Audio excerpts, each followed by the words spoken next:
Hi my dear class 10th। चलिए जल्दी से करते हैं बचे हुए अपने सिस्टम्स। आज मैं करवाने वाली हूँ excretory system and nephron. Nephron please mind you it's a very very important and must come 3 mark question. चलो जल्दी से करते हैं। पहले एक्सक्रीटरी सिस्टम से स्टार्ट करते हैं। आपका एक्सक्रीटरी सिस्टम इस पूरे बुक का सबसे इजिएस्ट टॉपिक है, जिसमें कि you have 2 kidneys. These kidneys are approximately 5 to 6 centimeter in size. They are pinkish brownish in color and you have total 2 kidneys. Both the kidneys are joined with 2 long tubes here like this. These long tubes are called ureters, which is connected with urinary bladder. This urinary bladder ends on the urethra. So यहाँ पर क्या है? What is this? This is your kidney. This is a label diagram. Please remember this thing. Then we have ureters. Please guys ये लिखते हुए ध्यान रखना, बहुत सारे बच्चे से यूट्रस भी लिखाते हैं. Then we have urinary bladder. Urinary bladder is nothing but a pouch like an organ which stores and holds the urine. Then this is urethra. Urethra is the organ from where the urine is released out of the body, and the process of releasing of urine out of the body is called micturition.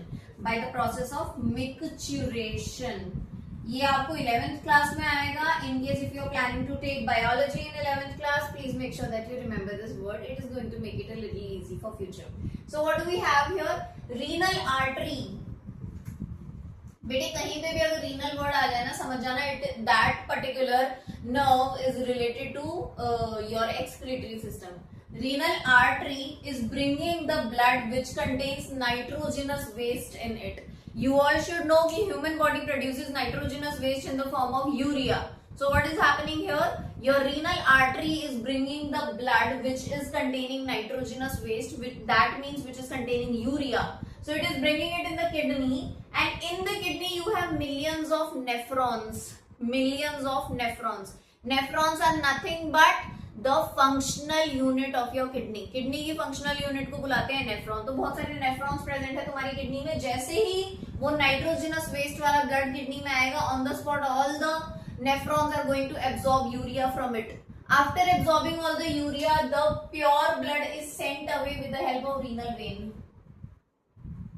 So the urea which is collected by the kidney is given to the ureters. Ureters से होते हुए वो सारा का सारा urea आ जाएगा आपके urinary bladder में. यूरिनरी ब्लैडर में वो तब तक स्टोर रहेगा जब तक ये एक ऑप्टिमम क्वांटिटी कलेक्ट नहीं हो जाती.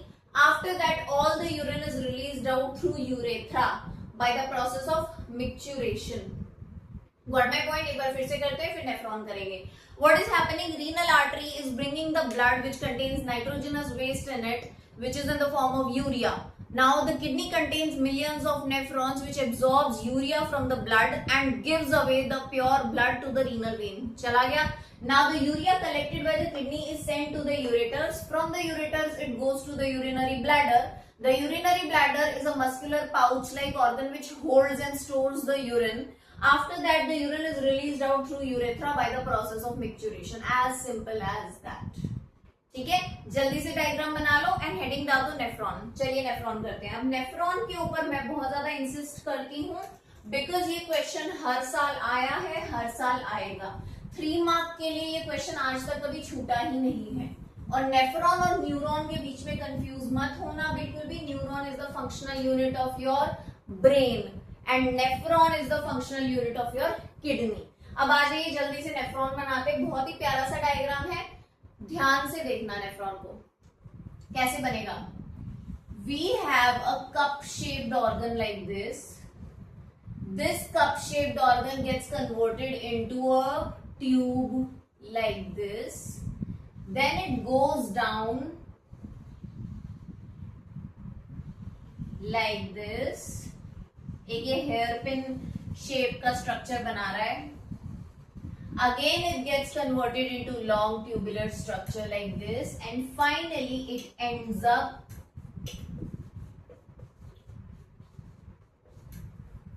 ठीक है. अब यहां पर क्या हो रहा है? There is again this renal artery coming up like this. This is your renal artery. Renal artery. Renal artery is bringing the impure blood. Impure blood का मतलब क्या है? The blood which is containing a lot of urea in it. अब क्योंकि अब ये आ रही है तो आने वाली नर्व को हम एफरेंट भी बुलाते हैं, efferent. So it is bringing all the impure blood here and getting converted into a bundle of capillaries.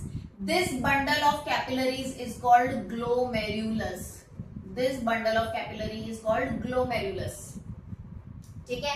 Now after the renal artery gets converted into glomerulus, in the glomerulus the blood keeps moving for some time, and due to the movement of blood in this glomerulus, the Bowman's capsule, this is your Bowman's capsule. Bowman's capsule.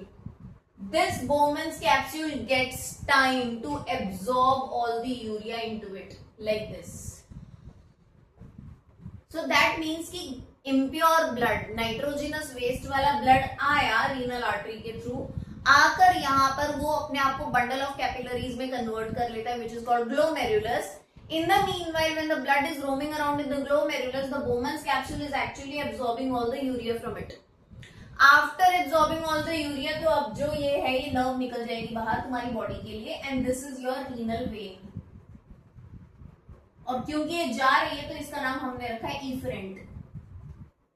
ठीक है, चला गया. Now all the urea have been absorbed by the Bowman's capsule. After this, the urea is passed to this long tubular structure. This long tubular structure is called proximal convoluted tubule. Proximal convoluted tubule. इसे हम लिखेंगे PCT. Proximal convoluted tubule. In the meanwhile, when the urea is roaming around in the proximal convoluted tubule, please remember this thing. आपकी body कभी भी कोई भी useful substance को throw नहीं कर सकती. It has to save in all the important substances. So क्या करेगा अब यहाँ पर? आपका ये proximal convoluted tubule is going to absorb all the proteins, carbohydrates, RBCs, glucose, जितना भी जरूरी सामान जो कि गलती से यूरिया के साथ आ गया है वो सारा का सारा यहाँ पर एब्जॉर्ब हो जाएगा. ठीक है, हो गया एब्जॉर्ब.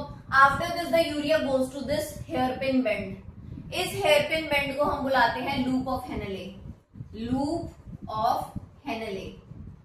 Loop of Henle. इस लूप ऑफ हेनले में हम एब्जॉर्ब करेंगे एक्सेसिव वाटर.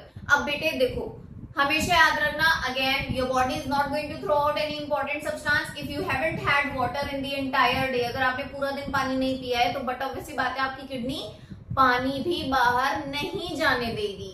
वो आपका पानी भी एब्जॉर्ब कर लेगी. कहाँ पे कर लेगी? यहाँ पे लूप ऑफ हेनले में. कभी ऑब्जर्व करके देखा है कि सुबह से लेकर शाम तक पानी ना पियो तो कितनी बार यूरिन जाना पड़ता है? हार्डली एक बार, दो बार, या तो वो भी नहीं होता कभी कभी किसी को. तो because that water which you have in your body has to be saved. It cannot be let out of your body कि भी हाँ चलो यूरिनेट करना है तो निकाल ही दो. No. अगर आपने पानी नहीं पिया है तो ये भी बंद हो जाएगा क्योंकि यहाँ पर रेट ऑफ एब्जॉर्प्शन इंक्रीज हो जाएगा. If you have had less water in the entire day, the rate of absorption in your kidney is going to be higher. Your kidneys are going to absorb more and more water. Got my point? So after absorption of all the water and all, सारा urea आ गया यहाँ पे. अब इसका क्या नाम है? इसका नाम है डिस्टल कॉन्व्यूलेटेड ट्यूब्यूल. ये है डिस्टल कॉन्व्यूलेटेड ट्यूब्यूल. डिस्टल का मतलब होता है पीछे वाला, प्रॉक्सिमल का नाम होता है आगे, मतलब होता है आगे वाला. So this is your DCT. अब डीसीटी में आ गया. डीसीटी में अब होगा final round of reabsorption. Final. अब ये फाइनल का मतलब क्या है? सारे इलेक्ट्रोलाइट्स, पोटेशियम, सोडियम, सॉल्ट्स, जितनी भी एक्स्ट्रा चीजें जो कि गलती से बॉडी को कभी यूज हो सकती हैं, वो सारी की सारी चीजें अब यहाँ पे रीएब्सॉर्ब होंगी. रीएब्सॉर्ब होगी जब वो फाइनल यूरिया हमारे पास बचेगा, the final urea which is completely made up all of out of the waste. Then it is going to be sent to this area which is called collecting duct. Collecting duct. अब ये collecting duct final destination है आपके urea के लिए. अब यहाँ पर urea एक बार आ गया तो ये सीधा के सीधा कनेक्टेड है यूरेटर्स से. Remember, ureters. यूरेटर से फिर ये यूरिनरी ब्लैडर, यूरिनरी ब्लैडर से यूरेथ्रा से होते हुए बाहर by the process of micturition. ठीक है, that is how it is happening. Now let me just explain it one more time, then you guys please make note of it.